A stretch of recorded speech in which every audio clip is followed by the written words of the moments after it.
You are listening to Yes, That Really Happened, a semi-monthly absurd history podcast. We are your hosts, Joshua and Steven.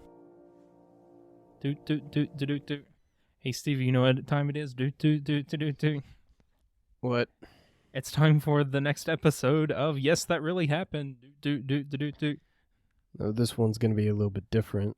It is, and hello, listeners. Welcome to our second minisode of Yes, That Really Happened, an absurd history podcast. Twice a month, we will have a longer episode, or what we call a main episode, where one of the two of us will give a presentation on a topic of history. But on the weeks in between those, we will have these minisodes or bonus episodes where we do something maybe random related to history. Speaking of random, they'll probably be posted random as well. I don't know, every Tuesday at 5 a.m. You're the one editing these things. Yes, I am. Every Tuesday at 5 a.m. Alrighty, today for our minisode, Stevie and I have a little fun game we're going to play with each other. A bit of a competition, if you will. It's not really a competition, it's more of something to have fun with. Oh no, it's going to be a competition. Oh, is there a prize? A handshake. The person who wins gets the pride of saying, "Ha, I win." And the loser... Oh no. What is you're struggling. What's you're struggling. a fitting punishment? How about an embarrassing story? You have to tell an embarrassing story. Oh, on here? Sure. This episode? Not this episode. Okay. It can be like another one, just like... Okay, yeah, how about this? The loser has to tell an embarrassing story of their choosing. They get to pick what embarrassing story it is. It doesn't have to be really embarrassing. It just has to be like remotely slightly... embarrassing. Yeah. But they don't know which episode that will be on. The winner... in the middle of any episode has the right... Can choose. Oh. Yes, in the middle of any episode. How about that? Okay. Okay, folks, we haven't even told you what the game is yet. We have, because, you know, we are down with the trends, and we see all the news about Chat GPT. I know I like to play around and use it a lot. And we decided to play a game with it. We have both chosen 5 people from history. We have not told the other who they are. And we have asked Chat GPT to write a poem about each one without using their name, and the other will have to try to guess who the poem is about. And we have an example just to give you an idea. We already did this one to see if it would work. Let's see, folks. Stevie's going to read this one out for you and see if you can get this one. Yeah, put it in the comments of who this is, and the first comment gets a shout out in the next episode. How about that? Sorry. The first right comment. And let's say this one, all of our others will be from history. This one is more of a... recent thing, and it's very easy. Yeah. Okay, I have to go back a page because I accidentally... You can either comment or you can email us or reach... You can either email us or reach us at Facebook. The information for that will be in the description below. And if you're on YouTube, you can just leave a comment too. And whoever I see did it first, get a shout out. Okay. He was a man of the wild, a fearless adventurer with a smile. He sought out creatures great and small, and taught us to love and care for them all. His passion for nature was contagious, his enthusiasm boundless and outrageous. With his khaki shorts and boots, he ventured into the unknown resolute. From the jungles of Africa to the reefs of the sea, he showed us the beauty of the world's biodiversity. He taught us to respect and protect the creatures with whom we share this planet. Though he may be gone, his legacy lives on in the hearts of those he inspired to carry on. He showed us the power of passion and dedication, and that we can all make a difference in conservation. So who, folks, was that? Let us know. Reach out to us or comment on YouTube who that was, and blimey, I think they'll be able to figure that one out fairly well. But, okay, so now we have our list of 5 of more historical figures, and how should we decide who goes first? Want to do rock, paper, scissors? Yes, because this is an audio format, and what's the most entertaining way to do this on the audio format? We can just do 1, 2, 3, and then yell out rock, scissors, or paper. We'll narrate what we're doing, but... Okay. Okay. Wait, okay. Rock, paper, scissors, shoot. Okay, Josh goes first. I did scissors. Stevie did paper. Here we go. Oh, we forgot to yell out the... Okay, whatever. That's fine. It works. We're going. We're rocking. We're rolling. Okay. Man, this one's, I think, the easiest one, maybe. Funny enough, my first one's going to be the hardest one, I think. Oh, no, and do one of the others. We can do I'm fine with doing the hardest I'll save this one for last, because it goes, the next two are after that are really easy. The third one is The fourth one is pretty hard, but it's this first one that's the hardest. Okay. Well, here we go. And folks, you can play along. You can play along and comment and let us know how you did as well. Just be honest. If you're going to go through the effort of typing out a comment of how you did on this game, be honest. But here we go. And we've tried to use people that we know the other person knows of, Yeah. so it will be fair. Because if we use someone that the other person has never heard of before, then that wouldn't be exactly a fun game. No. But here we go. I think this is the easiest one, maybe. A man of small stature, yet mighty in might. I think I know. Conquering lands, he spread his rule with great sight. Is it a Napoleon? Military genius with victories to boast, but ultimately he became a prisoner of his own host. From Corsica he rose to become a great king. His ambition knew no bounds. He wanted everything, but in the end his empire did fall, leaving behind a legacy that will always enthrall. His tactics and strategies still studied today, his impact on history impossible to sway. A complex figure with flaws and might. Can you guess who he is from this short insight? Napoleon Bonaparte. Yes, Napoleon the Great. Which gave it away? The small in stature? Probably, which funnily enough wasn't exactly true. That was what was it? English propaganda, I think? Oh yeah, the British propaganda. Yeah. Leave it to the Brits to have propaganda against the French. Got it right away. Okay. I'm ready. Okay. A man of power, a man of might, a conqueror who fought with all his might. He crossed the Rubicon, he took the crown, and ruled with an iron hand in Rome's renown. He led his legions across the sea and claimed new lands for all to see. He battled foes with skill and grace and brought the empire to its rightful place. He sought to end the age of strife and bring about a new way of life. He reformed the laws, he built the state, he left a mark that would forever be great. But in the end, his fate was sealed, his enemies plotted, his death revealed, and though his spirit still lives on, the man himself is forever gone. Yet history remembers him with pride, a legend of the ancient world who never died. For he left a legacy that time can't erase, and showed the world what it means to embrace. That last little line was a bit off, but yeah. Okay. Who do you think it is? I think he might have a pizza chain named after him. Is it Julius Caesar? Yes, it is. There we go, yes. The Rubicon was an Gave it away, yeah. yeah. That's the reason why it was pretty easy, and it also mentioned Rome. Oh, so. Yeah. And then when it goes into his death, there's one thing that threw me off, and I'll tell you what it was. The line where it said the Great. For a split second, I'm like, is this going to be Pompeii? Because it's the same time period. I'm like, for a second, I'm like, wait a second. Are they trying to, is this going to be Pompeii? Because that would have been a good one to do someone that is so I didn't even think of Pompeii. I didn't either. Choose someone who's so close to another famous person in history. What's interesting is that he never he never got the epithet of the conqueror or the great. He was always just Julius Caesar, and that was enough. Because his name itself became the title. Yeah, Caesar. Yeah, I argue that Napoleon should be called the Great. I could see that. Because he's statistically the greatest general in recorded history. He not only was a good conqueror, but he's a good ruler in peacetime. He created a French bank. His law system is still used widely today in Europe. But anyway, we're getting off track. Okay, we both have one. You want to go ahead and do the second one, and we'll bounce away around that way? I just did one, so wouldn't it go back to you? You can go and do one, then I'll do two. No, let's do it the 1-1-1-1-1-1 thing. Okay. Stevie, I said okay. You don't have to keep going. I stopped.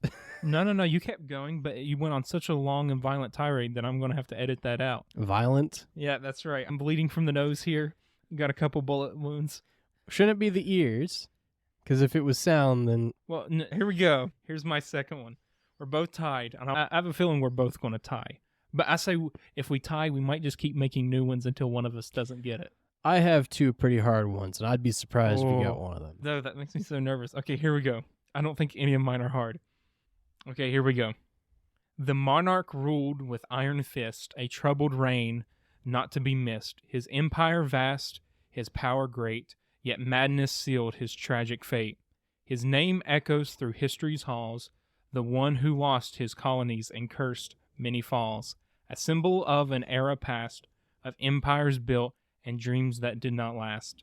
His portrait hangs in galleries grand, a reminder of a distant land, of wars fought and battles won, but also of a life undone.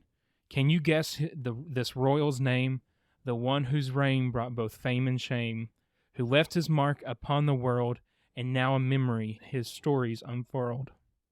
I want to say Tsar Nicholas, but I'm not entirely sure. Lost colonies. Definitely ain't the George III, I don't think. You know what? I'm going to go with Tsar Nicholas. Yes, you're wrong. Yeah, I knew I was It's wrong. George III. Really? Yes. So my second guess was right. Yes. King George III. You'll be back. Because Like before. I will fight the fight and win the war. Because that poem For had your love. Okay. For your praise. And I'll love you till my dying day. It's just the poem had When such you're gone. a feel to it that almost like that was the end of his reign type thing. I see. That it made me feel like Tsar Nicholas III, or not Tsar Nicholas III, Tsar Nicholas, because it had such a doom and gloom, this is the end of the reign type thing. Whereas George III, after the colonies left, still reigned. Oh, yeah. There's a couple things I take umbrage with on this poem that Chat GPT gave me. I disagree that he ruled with an iron fist. Mm-hmm. He actually looked back at the English Civil War and thought the people were right. He actually wrote essays as a child preparing for the throne, if I'm remembering correctly, about how Charles I brought his execution on himself. He was and I'm pretty sure he's remembered as one of England's best monarchs because the slave trade was abolished under his rule. And even though he checked out by then, it was under his reign that Napoleon was defeated. And didn't he basically say, with the revolution, stop this nonsense and everything will be forgiven type thing? You kept saying about it. You told me about it. Okay, so sort of. So yeah, when the Olive Branch petition, where before we drafted Declaration of Independence, they sent that over to him, and he basically told them, stop this nonsense and I'll welcome you back and embrace you into my bosom. But basically, if you continue on this course, you will all hang. But then he also has a famous quote where he said, I love a couple things about how the British reacted to America after we won the war and after the Constitution. I say because after the Constitution, because the Articles of Confederation were a big flop, and that could have undone everything. But when George Washington became president and he was sending an emissary to meet with King George, there's an old newspaper and a lot of what I know about King George III comes from a biography on him called The Last King of America that recently came out. And there's a great interview between that author and the president of Southern Baptist Theological Seminary. They did a conversation interview, and in this interview I found out, while this author was doing research, he found an old newspaper archived that said George III to receive emissary from George I. And it's because they had no frame of reference for a presidency, because that was the first thing. That was the first really. Yeah, the president was like your president of the local bowling club. It was nothing. And there's also that famous quote from George III when he heard rumor that George Washington was stepping down after his second term. And he says if he were to do... No. It was rumors that after the Revolutionary War, he heard that George Washington was going to retire. And he said if he were to do that, he'd be the greatest man in the world. Just famous quotes. George III, I think it's a raw deal. So I take at least in American history. Oh, that's valid. But anyway, okay.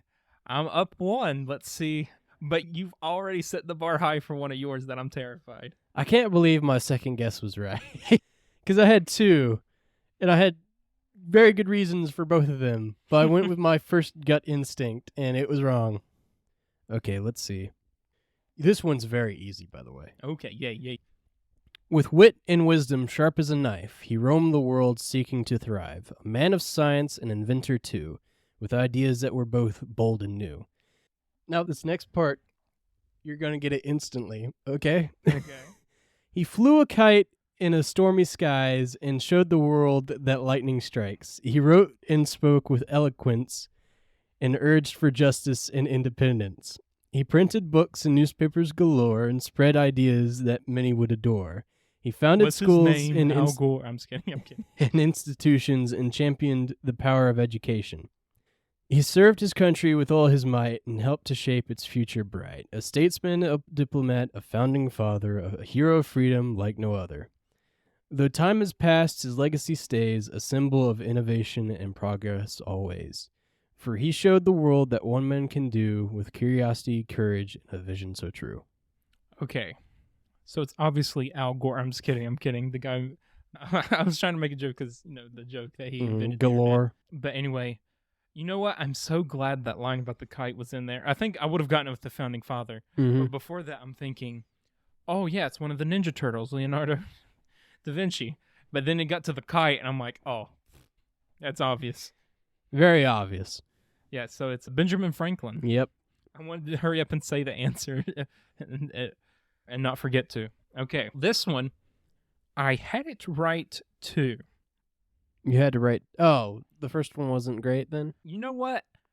You'll understand afterward why I had it right too. Okay, I'm going with this one. Okay. A man of power, yet blinded by pride, his ego unchecked, he could not hide. A racist past he could not ignore, his policies enforced, a nation deplored. His time in office brought division and strife, a hypocrite preaching democracy and life, but silencing voices that did not agree with his narrow-minded policies. His ambition was great, but his vision flawed, a dream of peace that left many awed. But his action showed a different face, a leader who failed to lead with grace. Can you guess this leader's name, whose reign brought both infamy and shame, whose legacy remains a mixed bag, a president whose faults were hard to drag? Okay, this is either the one that my next poem is on, or it's Woodrow Wilson. I feel like, for this to be fair, I should read the other one, but I'm thinking I should almost give you 2 cracks at this one because some of my heavy bias went into that second poem. Because it wrote a poem, and I gave it some bias for it to rewrite it. Okay, what was the first? You're going to get it, I think, with this one. A scholar and a politician, too, he led the country through a war's brew. A man of vision with a plan in mind to bring peace to nations and leave war behind. He championed the League, an ideal great, to unite the world, a noble stand. But at home his record was mixed, a racial divide his policy fixed. His speeches still echo ringing clear, a call for democracy without fear. His words inspired a nation to fight for freedom and justice with all their might. Can you guess this leader's name, whose presidency brought both peace and praise and shame, whose vision shaped a new worldview, a statesman whose ideals still ring true? Is it Woodrow Wilson? Yes, it is. Okay. I told it to rewrite it, but be more negative. Yes. Okay. So yes, you got it. Yeah, I'm not a fan of Woodrow Wilson, so I told it to rewrite it, but negative. So it's now 2-2 then. No, I'm still up by 1. I haven't read the third one. You've read 3. I've read 2. I basically read 2, because that one, both of those were the same person, so that only counts as one of No, mine. because the first one was... Oh, yeah, you're right. The second one was George III. The first one was... Napoleon. Yeah. You're right. So it's 2-2, but you've read 3 and I've only Okay. read 2. So You're this right, I'm is... sorry. Okay. Here's this next one. A man of the people, a warrior bold, a hero of battles both young and old. He rose from humble beginnings to lead a nation with fiery feelings. With grit and guts he fought with zeal and won his place with a sword of steel. He battled foes on land and sea and showed the world what it means to be free. He stood for the common man's right and fought against the wealthy's might. He vetoed bills that favored the few and championed policies that would benefit anew. His presidency was marked by strife and faced controversies that lasted a lifetime. But through it all, he never faltered and left a mark that history has altered. His legacy endures through the ages, a symbol of strength, courage for all sages. For he showed the world what it means to be strong and fought for the people all along. Now, this one's a bit hard because it doesn't mention one event that you would instantly recognize who it was. Read the first half of that for me. Sure. Again. This one's a little bit hard because it doesn't really mention the one that I know you would know who it is instantly if it says it. A man of the people, a warrior bold, a hero of battles, both young and old. He rose from humble beginnings to lead a nation with fiery feelings. I think that's fiery. Fury? Whatever. With grit and guts, he fought with zeal and won his place with a sword of steel. He battled foes on land and sea and showed the world what it means to be free. He stood for the common man's rights and fought against the wealthy's might. He vetoed bills that favored the few and championed policies that would benefit anew. His presidency was marked by strife and faced controversies that lasted a lifetime. But through it all, he never faltered and left a mark that history has altered. His legacy endures through the ages, a symbol of strength, courage for all sages. For he showed the world what it means to be strong and fought for the people all along. Now, I don't exactly agree with all that in that poem, but it's pretty accurate with some parts to it. Okay, I'm going to talk through 3 people that are running through my mind. Okay. George Washington's going through my mind. Fought with steel, his legacy for freedom, this, that, and the other. Theodore Roosevelt is going through my mind. 2 things that go against both of those is humble beginnings. Both came from wealthy backgrounds, especially Theodore Roosevelt. Washington, for me, is deterred also by the fighting on sea. He never really did that. Mm-hmm. America didn't have a navy or standing navy during his presidency. Of course, during the Revolutionary War, we scraped together what we could and then relied on France. And it was Thomas Jefferson who, I think, created it was under his presidency that I think the U.S. Navy became a standing military branch. I was also thinking bits of it I could see going with Abraham Lincoln, but he wasn't he didn't fight. Okay, this is the biggest hint in this poem, is the lines, he stood for the common man and fought against the wealthy's might. He vetoed bills that favored the few and championed policies that would benefit anew. The next line is also there, or next 2 lines is also a good hint. His presidency was marked by strife and faced controversies that lasted a lifetime. And then I can also see but through it all, he never faltered. But I don't really see the next line after it, with the left a mark that history has altered. Okay, so those 2 lines, man, I'm really leaning Theodore Roosevelt. And I'm not giving my final answer yet. I'm talking through this in my own head to explain my thinking. He fought with steel, he busted some trusts. It was under him that we got the... Now remember, I don't think all this is entirely right. Yeah. So I'm focusing on that, and I'm focusing in on that steel blade. It basically just talked about all the good things about this president. Yeah. Taft also comes to mind because he did a lot for the busting up wealthy trusts for the common man, but he wasn't president long, but there was some kind of iffiness towards the end that caused some controversy, and why that election where Woodrow Wilson actually won, where you get those 3... Oh, wait a second. I don't think it's Woodrow Wilson. But because you have that election between... So Theodore Roosevelt, he's a vice president. President dies. He becomes president. He wins re-election. And then he gives up the job after he only serves 1 term. He technically served 2 terms because he was vice president. Because he served so long, he only was elected to 1 term as president. He stepped away. Taft went a little too far in his eyes, so he came back. And when Taft won the Republican nomination and not him, Theodore Roosevelt led a breakaway, and he formed his own third party, the Bull Moose Party or the Progressive Party. And in that election, it was Woodrow Wilson for the Democrats, Taft for the Republicans, and Roosevelt for the Progressive Party. And if I'm not mistaken, I believe that is the only presidential election in our history that a third party got more of the popular vote than one of the 2 main parties. Theodore Roosevelt got more of the popular vote than Taft, but it was still enough to split it that Wilson won, and that was Wilson's only way of winning that. But anyway, I have prolonged giving my answer long enough. I'm going TR. Nope. It's not Theodore Roosevelt. Ugh. Okay, I objectively lost. I objectively lost. I want to try to guess it. It doesn't count if I get it right, if I guess it. Okay. I just want to see if I can figure this out.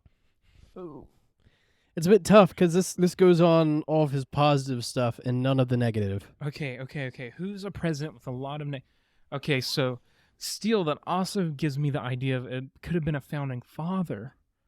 Because John Adams, he didn't really fight, and his presidency was garbage. I love the man. He did so much for our country, but his presidency, I put him in maybe my top 10 worst presidents for his long-term impact with the Alien Sedition Acts. Jefferson is another one, but he didn't really fight. He was a governor of Virginia during the war. He didn't really fight in anything, and neither president was president during the war. Navy fought on land and sea. Could it be FDR? No. Nope, not FDR. Man, okay, I really want to figure this out. I'm not even sure about the land and sea thing. Okay, I'm throwing that out. Vetoed things to help the common man. No, he stood for the common man's rights and fought the wealthy's might. He vetoed bills that favored the few and championed policies that would benefit anew.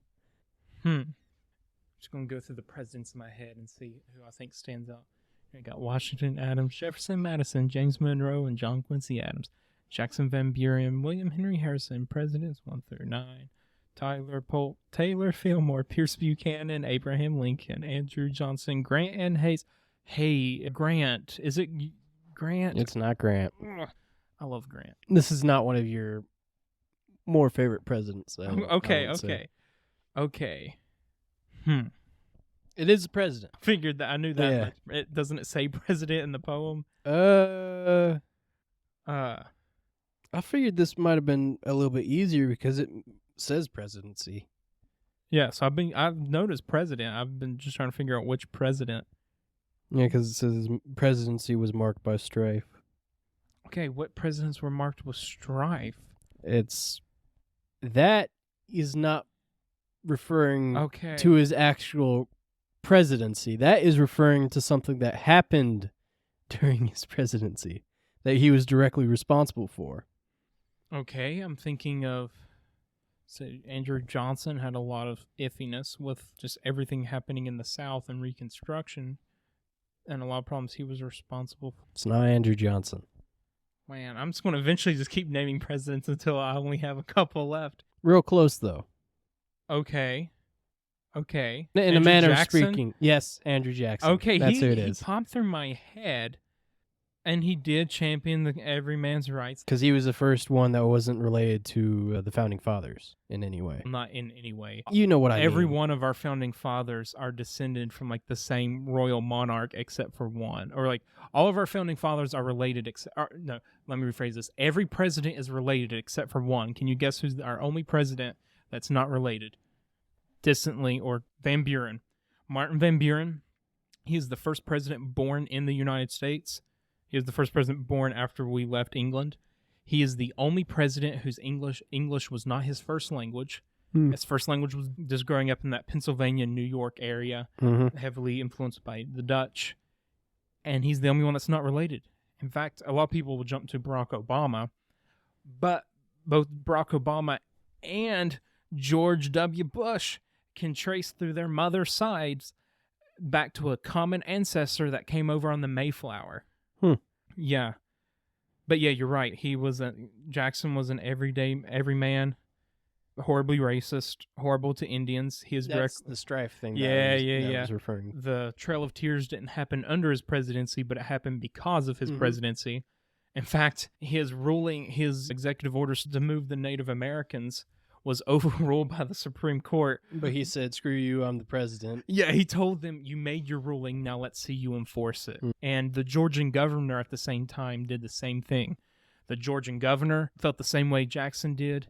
He went to the Supreme Court. The Supreme Court overruled him, and he said the same thing as Jackson.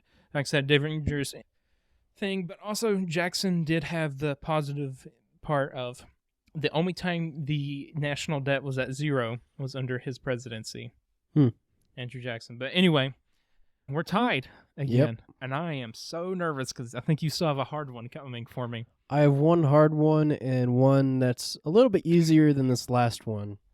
Okay, we are tied. And it's my turn again? Yep. Hey, man, I'm not thinking I did hard enough ones. But here we go. I did some pretty easy ones and some pretty hard ones.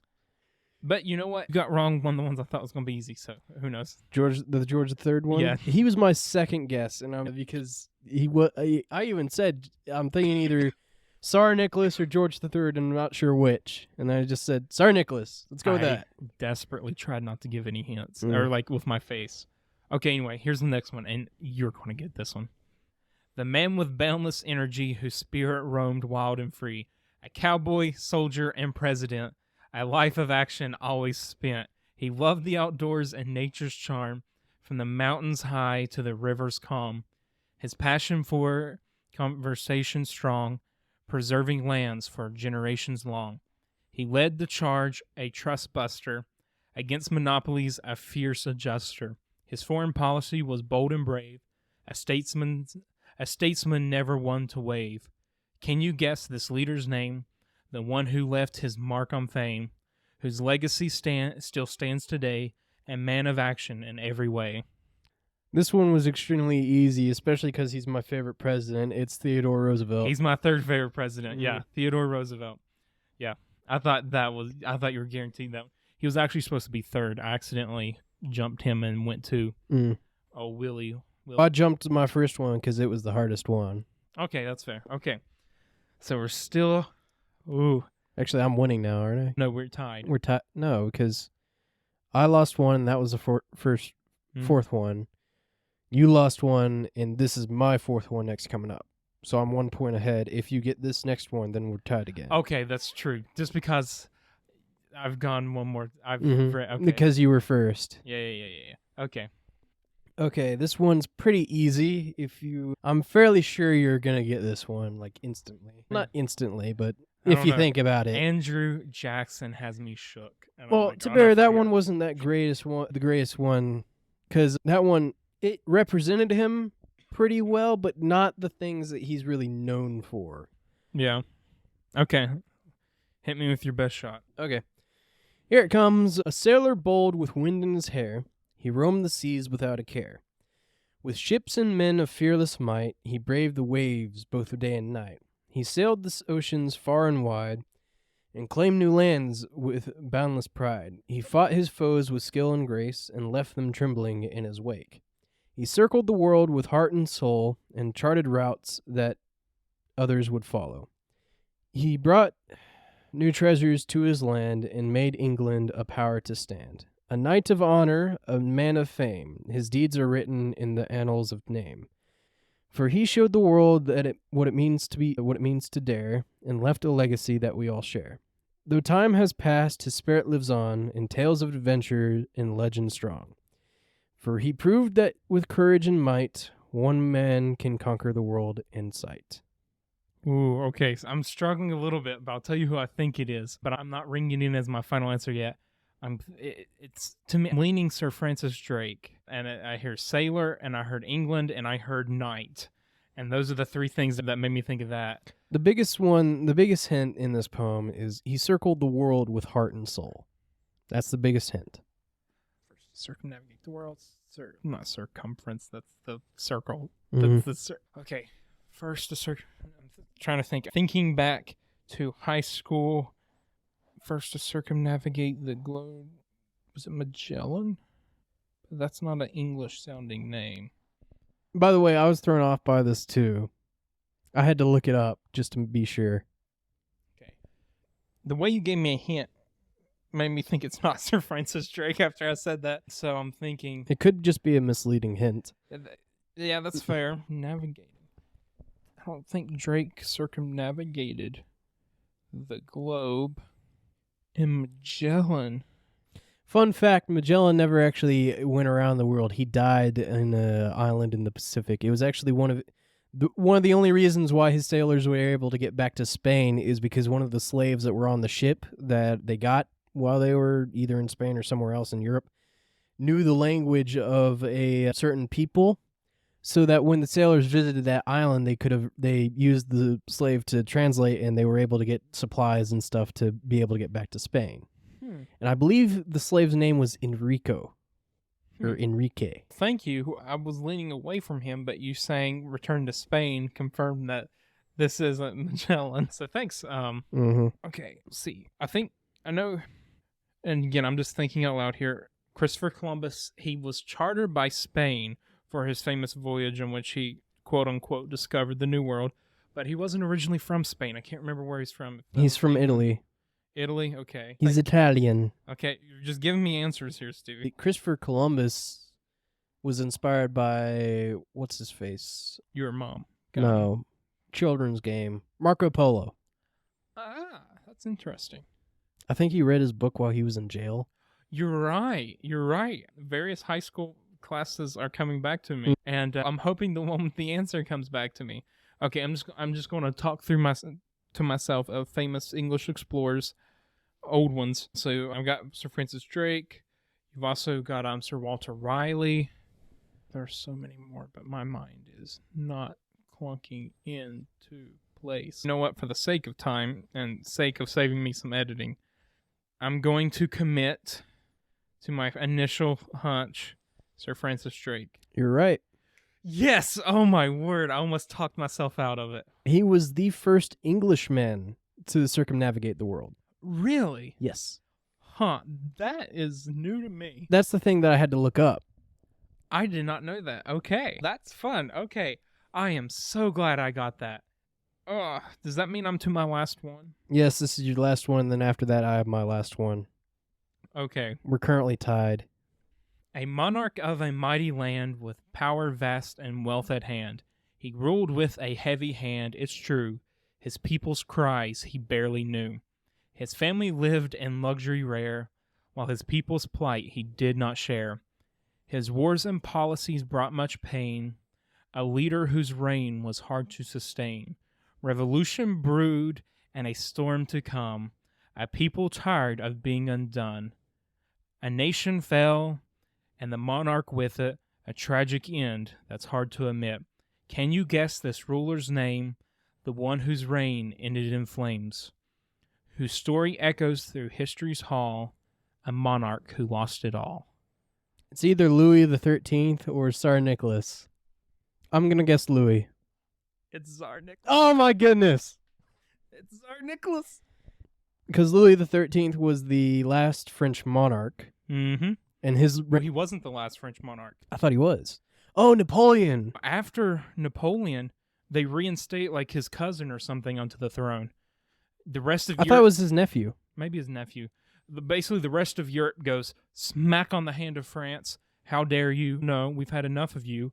We're putting on a relative of King Louis on the throne. And he's terrible. France is unhappy. Napoleon escapes from his first exile, and he's there's boats here. Why not just ride back to France? This new this new monarch, he's panicking. Oh no, Napoleon's coming back. Mm-hmm. Let me send the army. Let me send half the army. Half the army gets to Napoleon, and they get there, and he's like, "Is this how you treat your emperor?" And they all like willingly and happily submit to his rule. Because the French people actually like Napoleon. Yeah, so Napoleon's marching back with half his army, and so now the French king's, oh no, let me send more of the army, and more of the army, and the more troops he sends, just the more that join Napoleon. And eventually, after Napoleon falls, they reinstate the monarchy again, and France is going to have a series of revolutions. I think you get to 1848, I believe. I think it's 1848 that's remembered as the year of revolution in France, or in Europe, where there's another French Revolution. In fact, this French Revolution is the setting for the famous play Les Mis. And isn't it Les Miserables? Yeah, Les Miserables. I just shorten it to Les Mis because okay. if I misspeak and mispronounce it like I'm inevitably going to do, I can just plead ignorance by just saying it's Les Mis. But thanks a lot, Stevie. I still can't believe I stated like my second guess twice was right. Yep. So I knew each and every of the answer. I just didn't put the right person. Yep.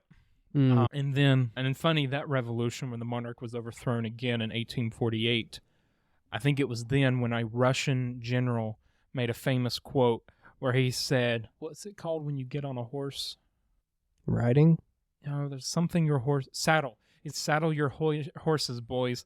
France is in revolution. Because whenever France goes into revolution, Europe soon follows. Because historically, France was the heart of Europe. Oh, yeah. At one point, it was the Italy. continental heart. Yeah. But yeah, you were so close, and I knew exactly you would be struggling between those two. I knew those would be the two you were going to struggle between. Yeah.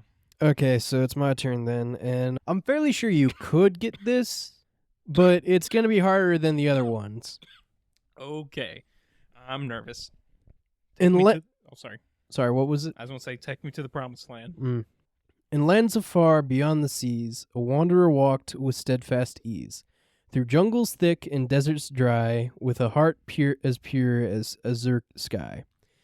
He braved the heat and biting cold in search of treasures untold, a man of science, a man of faith, a pathfinder in a world unknown and great. He spoke of wonders in distant lands, of tribes and cultures with open hands. He sought to share his knowledge and light, to guide us all with a vision so bright. His footsteps echo in the sands of time, a legacy of courage, hope, and shine. For he opened a world of mystery and paved the way for our future history. Okay, so I've got a lot of names popping in my head. I figured you would. Okay. Man, I'm not even sure where to begin with this. I know you know this guy because we learned about him in history class in high school. Yeah, so the first name that honestly jumped to my head was Lawrence of Arabia. I don't know exactly why he's the first to jump in my head, but he did. I think it may have been Desert Sands. I think that's why he popped in my head. And he was a Brit. And then there was that famous English explorer. Why do you think it's English? I don't know why. You said something that made me think it was English. Want me to reread it? Oh, yes, please. In lands afar beyond the seas, a wanderer walked with steadfast ease. Through jungles thick and deserts dry, with a heart as pure as azure sky, he braved the heat and biting cold in search of treasures untold. A man of science, a man of faith, a pathfinder in a world unknown and great. He spoke of wonders in distant lands, of tribes and cultures with open hands. He sought to share his knowledge and light, to guide us all with a vision so bright. His footsteps echo in sands of time, a legacy of courage, hope, and shine. For he opened up a world of mystery and paved the way for our future history. Okay. So clearly the sands of time was the hint, and it's the Prince of Persia. I'm kidding. Okay, you know what? Christopher Columbus comes to mind as well. This was the hardest one for a reason, by the way. Yeah. And then David Livingstone came to mind too, but I don't think it's someone as recent as him. David Livingstone, I presume. Can't say his name without saying no. Really? Is that the full... Did I say the wrong name? I just don't recognize that, David Livingstone. I presume. I presume. I don't recognize that. Okay, now I'm worried that I've said the wrong name in front of Livingston. Anyway, I don't think it's him anyway, so I'm just going to set that aside. Just because I don't recognize the quote doesn't mean it's not right. I know. Man. There's also Marco Polo. I don't know. Okay, so there's the religious aspect of this person, according to the poem. Sir Christopher Columbus was a Catholic, if I remember correctly, so that would have been there for him. I don't know anything really about the character or person of Marco Polo or really anybody else to guess there. I'm also assuming I'm going like somewhere between 1,000 and 1,500 based on setting like trailblazing and pathfinding and all this, that, and the other. Because that would have been a time where they thought the world was smaller. Despite... And I'm just trying to talk myself into an answer, hoping I find it along the way. I understand. Despite common misconception that I myself was taught in elementary school, people did not think the world was flat during Christopher Columbus's day. Some did. Not really. We all knew that the world was round. It's just... sailors knew. They thought it was a lot smaller. Mm-hmm. Which, funny enough, ancient Greeks pretty much accurately estimated the circumference of the world. But ancient Greeks were the first ones that said the world is round. Yeah, pretty clear in the Bible too. Like you can see in parts where it describes the movement of the water is pretty clear. But there's always going to be those bits, the people here and there that know it, but the populace that doesn't. But okay, who was this? Oh, I'm just trying to think of any more explorers that I can think of the name that I haven't said already. Throwing out Francis Drake since he was already an answer. There's tons of explorers. I know. I'm just trying to think of names. Livingston, Walter Riley, Marco Polo, Christopher Columbus. Go to Vikings, Leif Erikson. Not really an explorer traditionally, but you said this is going to be difficult, so I'm going to go a wild answer. I'm going to say Leif Erikson. No, it's not Leif Erikson. Was that your final answer? Yeah, that's my final answer. It wasn't Leif Erikson. The line that was the biggest hint in this was "with a heart as pure as the azure sky." The correct answer was David Livingstone. No! Oh, you should have presumed that it was David Livingstone. Oh, my word. Us making loud noises is not going to be good for me editing. So we're tied. Yep, we're tied.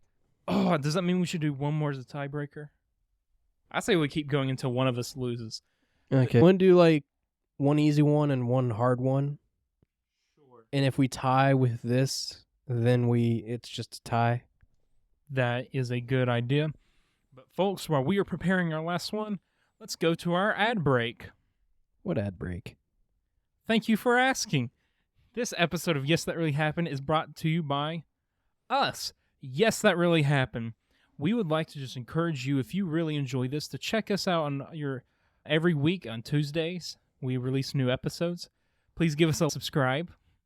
Please follow us on your platform of choice. And again, share us with your friends. What a great ad. Want to start with the easy one and then do the hard one? Yeah, you go first. You mean me give the poem first or me answer you give the first? poem first. Okay, this is the easy one. It's pretty easy.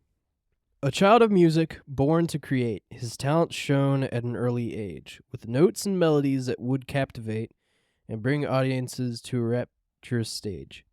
He crafted symphonies of grace and charm and operas that thrilled with every verse. His fingers danced upon the keys and filled the air with beauty and mirth. His genius knew no bounds or limits, and as he composed with fervor and delight, and left a legacy that still admits the power of music to inspire and ignite. Though he left this world at a young age, his music lives on, a timeless gift, for he showed the world what it means to engage in the pursuit of passion and the wonder of the rift. Mozart? Yep.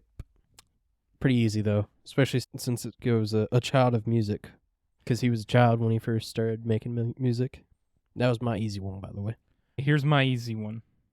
With eyes fixed on the distant horizon, a man stands tall, his spirit rising, his ivory-handled revolvers gleaming bright, ready to lead his men to the fight. With a heart for battle, he led with might, his strategies cunning, his plans tight. His speeches boisterous, his words sharp. With a commanding presence, he played his part. From the deserts of North Africa to the Normandy shore, he led his troops, inspiring them to the core. His belief in victory never wavered, his determination and grit forever savored. He lived and breathed war, it was his life, but in the end it came at a cost, a great strife. For the man with the nickname Old Blood and Guts will always be remembered as a true American nut. American. Ivory Revolver? Yep. And his nickname's in it, too. Old Blood and Guts. I don't think I know this person. Oh, you know this person. And another hint, from the deserts of North Africa to Normandy shore. Actually, now I'm concerned there that Chat GPT may be wrong. No. Never. Yeah, and he led from the front? Said he led from the front. No, he did not.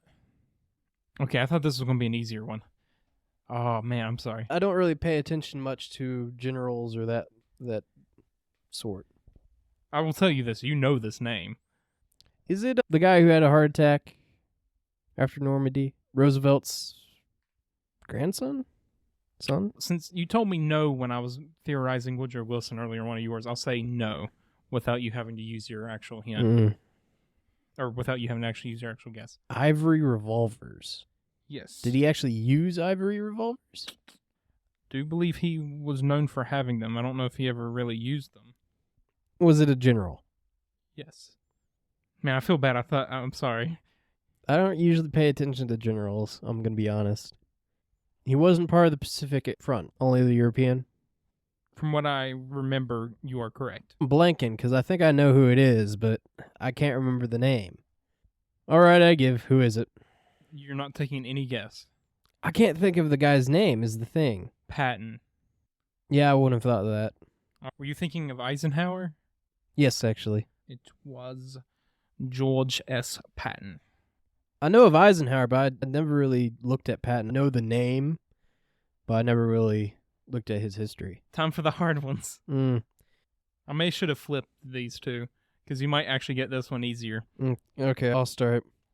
A writer of wit, a philosopher of light, he challenged the world with his words of might. With satirical tales and a sharp critique, he spoke his mind without ever being meek.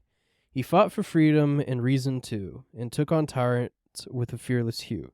He questioned authority and mocked the crown, and left a mark that would forever be renowned. His pen was his sword, his paper his shield, as he battled against ignorance in the unyielding field. He championed the arts, the sciences too, and urged for progress in all that we pursue. Though time has passed, his legacy lives on in the pages of books and the thoughts of the dawn. For he showed the world what it means to be brave, and left us with a legacy that will forever engrave. Voltaire? Is that your final answer? Yes. Yes, it's Voltaire. Okay. How'd you guess Voltaire? I just thought it was pretty obvious. Especially the crown. But yeah. Okay, here goes my second one. There's a lot of philosophers that have mocked the crown before. That's true, but I don't know. That fit all those categories. Voltaire just seemed to pop out. Also, I've spent a lot of time reading about the Enlightenment. That's true. And I've read actually some of Voltaire's works translated. So have I. I read his... What's the one where it was the best world? Oh, Utopia? No, that's not him. That's not him. Why did I say that? It's about the kid. I don't remember. Wow, okay. We're both just blanking on the name of the book. We both read it, but okay. Okay, here's my next one. It's so funny. From a young age, his mind was keen, a philosopher of a new kind, it seemed. A critic of government, he would write, challenging the status quo day and night. He believed in the working class and fought for a world that would surpass the unequal system that he deemed unfair, where the rich grew richer and the poor in despair. His ideas were radical, his views extreme, and many saw him as a man with a dream. But his influence grew, his followers strong, his ideas lived on, even after he was gone. He envisioned a world without exploitation, there's the key, where people worked together without division. And though his ideas were often misunderstood, his legacy continues, and this is where I hardly disagree, as a force for the greater good. Hardly disagree or do disagree? Heartily disagree. Heartily? Yes. See, I'm thinking that's either Karl Marx, which I don't think it is, or Lenin, which I am leaning on. I'm going to go with Lenin.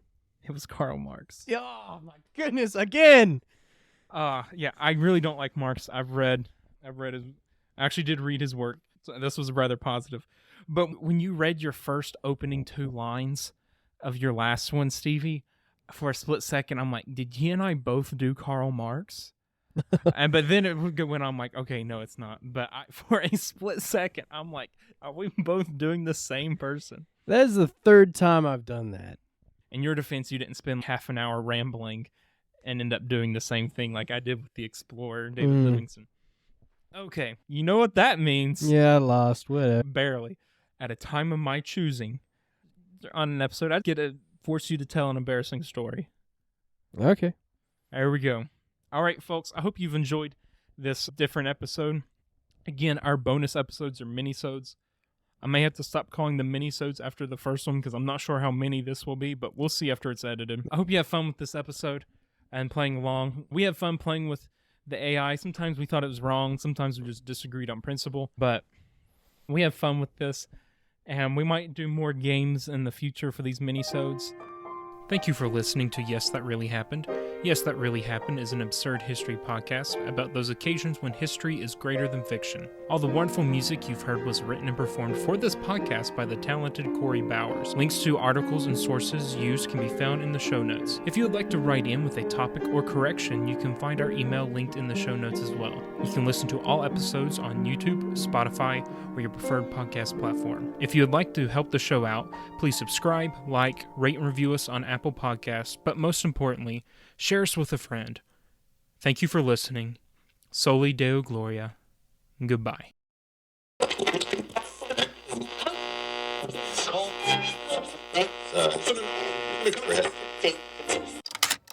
But thanks for listening. Bye-bye. Bye-bye. I guess. Don't add that last bye-bye of me. Oh yeah, you just want to do bye-bye. Mm. Bye, buddy. Bye-bye. Bye-bye. See you later. Why am I still talking?